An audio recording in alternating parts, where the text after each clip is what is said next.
Student, विद्या creator से मनीषा। आज आपको जो हमारे यहाँ क्रांतियाँ हुई हैं वो बताने जा रहे हैं। हिस्ट्री से रिलेटेड नहीं है, ये दुग्ध क्रांति और ये सब जो क्रांति आई। क्रांति का मतलब ये नहीं है कि सिर्फ आप तलवार लीजिए और लड़ लीजिए, ऐसा कुछ नहीं है। क्रांति का मतलब होता है परिवर्तन। कोई भी व्यवस्था जो चली आ रही है, जब उस सिस्टम में हम चेंज कर देते हैं और वो जो व्यवस्था है वो हमारी जो स्थिति चल रही होती है उसमें परिवर्तन ले आती है, तो वो क्रांति कहलाती है। तो चलिए शुरू करते हैं।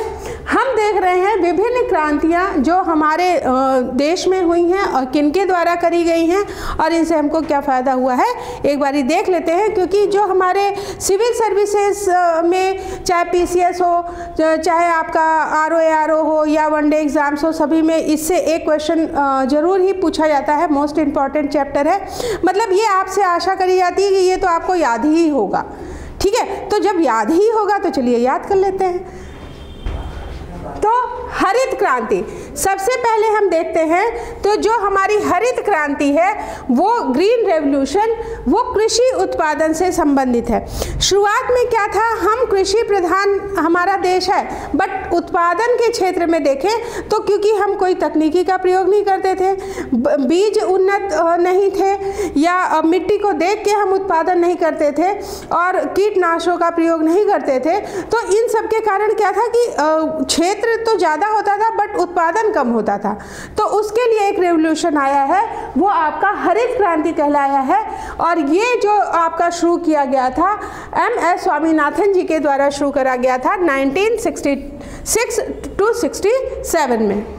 क्लियर हो गया। स्वामीनाथन जी किससे संबंधित है, हरित क्रांति से। टाइम पीरियड क्या है, 1966 to 67।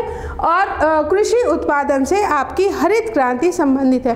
कृषि, आपने खेत देखा होगा, हरे हरे दिखते हैं, तो हरे हरे खेत और हरित क्रांति कृषि से संबंधित। ठीक है, सिर्फ आपको यहाँ पे 3 पॉइंट याद रखने हैं। हरित क्रांति किससे संबंधित है, कृषि उत्पादन। दूसरा पॉइंट कब, तो 1966-67 किसके द्वारा, तो MS स्वामीनाथन जी के द्वारा।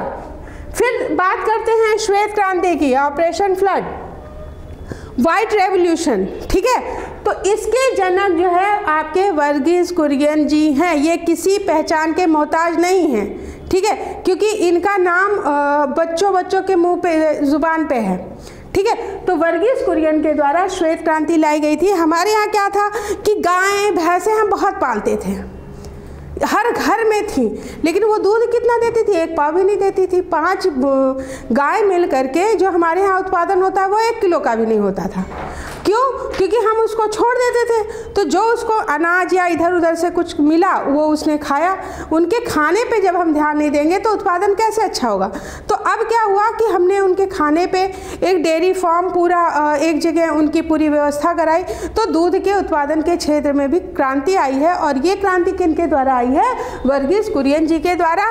कब, 1970 में ये रेवोल्यूशन आया है।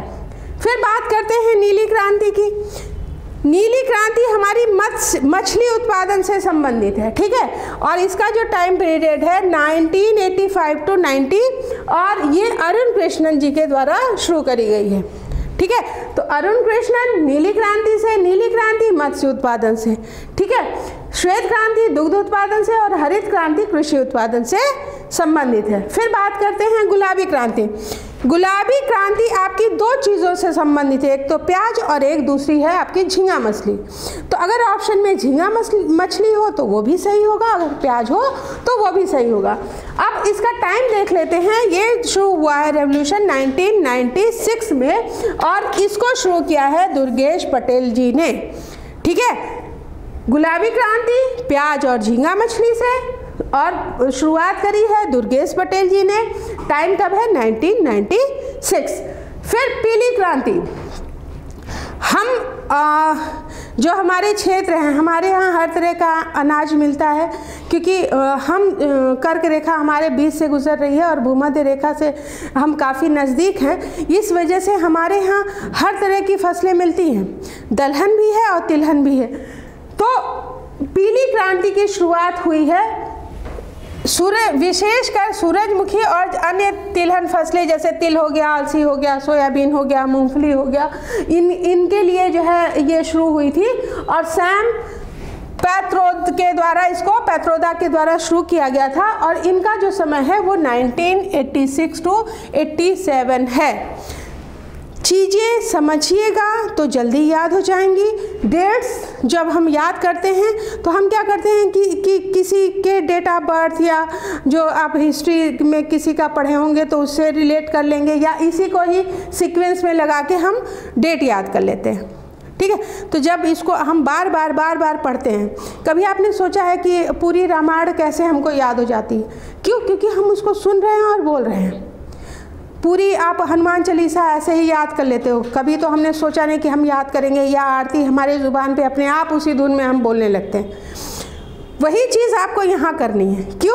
क्योंकि जब हम पूजा कर रहे होते हैं तो हमारा पूरा ध्यान उसी ओर रहता है, दूसरी तरफ हम देखते ही नहीं है, क्योंकि उधर घंटी और नगाड़े इसीलिए बजाए जाते हैं कि आपका माइंड डाइवर्ट ना हो।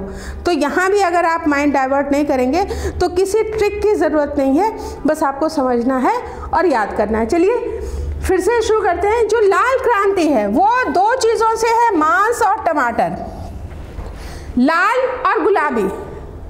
ध्यान रखिएगा, लाल मांस और टमाटर से, क्योंकि दोनों लाल होते हैं, उससे संबंधित है। और जो आपकी गुलाबी क्रांति है वो झींगा मछली और प्याज से संबंधित है, क्योंकि दोनों पिंक कलर लिए हुए होते हैं। जो विशाल तिवारी जी हैं वो लाल क्रांति से संबंधित हैं और दुर्गेश पटेल जो है वो आपकी प्याज और गुलाबी क्रांति से संबंधित हैं।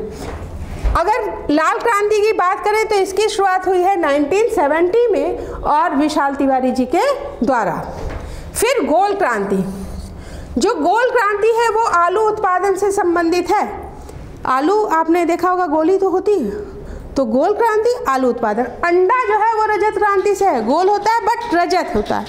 ठीक है, तो ध्यान रखिएगा कि अगर गोल क्रांति की बात करते हैं तो आलू 1965 to 2005, और अगर रजत क्रांति की बात करते हैं तो ये अंडा उत्पादन से संबंधित है और इसका जो टाइम पीरियड है 1969 to 78, और इनकी शुरुआत इंदिरा गांधी जी के द्वारा करी गई थी। फिर सुनहरी क्रांति, सुनहरी यानी स्वर्ण रंग, तो सुनहरी क्रांति जो है वो आपकी फल उत्पादन या बागवानी से संबंधित है और इसकी शुरुआत हुई है 1991 to 2003 में। फिर इंद्रधनुषी, इंद्रधनुष में कितने कलर होते हैं वो मैं बाद में बता दूंगी। ठीक है, तो इंद्रधनुषी क्रांति ये जो है कृषि संबंधी समग्र क्रांति, फसल उत्पादन में विभिन्नता लाने के लिए, अलग अलग तरह की फसलों के उत्पादन के लिए क्या करी गई? इंद्रधनुषी, कोई विशेष पे बल नहीं दिया गया है, सारे पे कोशिश करिए कि उत्पादन में वृद्धि हो। तो ये जो इंद्रधनुषी क्रांति है वो कृषि संबंधी समग्र जो फसल उत्पादन है उसके लिए लाई गई है। फिर भूरी क्रांति जो है, जो हमारे गैर परंपरागत ऊर्जा उत्पादन और उर्वरक उत्पादन है, इसके लिए लाई गई है और ये जो है 1960 और 70 में शुरू हुई है। तो ये भूरी क्रांति उर्वरक से, तो उर्वरक से भूरी क्रांति, कृषि संबंधी समग्र जो में विभिन्नता लाने के लिए इंद्रधनुषी क्रांति, बागवानी के लिए आपकी स्वर्ण क्रांति, और कृष्ण क्रांति की बात करें तो खनिज तेल के क्षेत्र में आत्मनिर्भरता के लिए जो हमारी 7वीं 12 पंचवर्षीय योजना शुरू हुई है, जिसमें जो 7वीं पंचवर्षीय योजना है उसमें ये लाया गया था और इसका जो टाइम है वो है 1985 to 90। फिर अमृत क्रांति, हमारे यहाँ अगर हम देखें तो उत्तर भारत की नदियाँ, फिर वो सिंधु नदी तंत्र हो गया, एक गंगा नदी तंत्र हो गया, एक आपका जो है नर्मदा वाला तंत्र हो गया और कृष्णा कावेरी वाला तंत्र हो गया। तो होता क्या है कि जो हमारे पहाड़ी क्षेत्र की नदियां हैं वो वर्षा के टाइम बहुत ज़्यादा जल लेके आती हैं और बाढ़ की स्थिति पैदा हो जाती है। तो ये प्रयास हो रहा है कि सारी नदियों को जोड़ दिया जाए। ताकि जब पानी की जिस क्षेत्र में कमी हो वहाँ पे उस पानी को अवेलेबल करा दिया जाए, तो हमारा उत्पादन भी बढ़ेगा, सिंचाई की व्यवस्था हो जाएगी, पीने की व्यवस्था हो जाएगी, सूखा नहीं पड़ेगा। तो सारे को हम उस तरह से जोड़ सकते हैं। जैसे इंदिरा गांधी अगर हम देखें तो उसके द्वारा जो हमारे राजस्थान के क्षेत्र थे उनको हरा भरा करने का प्रयास किया गया है। तो इसी तरह से ये एक प्रयास है। तो अमृत क्रांति जो है वो नदियों को जोड़ने के लिए लाई गई है और 7वीं पंचवर्षीय योजना के अंतर्गत इसको तैयार किया गया है। फिर सदाबहार हरित क्रांति या द्वितीय हरित क्रांति जैव तकनीकी से संबंधित है, ठीक है, और ये 1977 टू 1978 में शुरू करी गई थी। तो आप लोगों को करना कुछ नहीं है, बस इसको कम से कम 10 बार पढ़ करके और बिना देखे लिखिएगा, और जब आप लिखेंगे तो आपको ऐसे ही ये चीज़ें याद हो जाएंगी। आज के लिए इतना ही, धन्यवाद।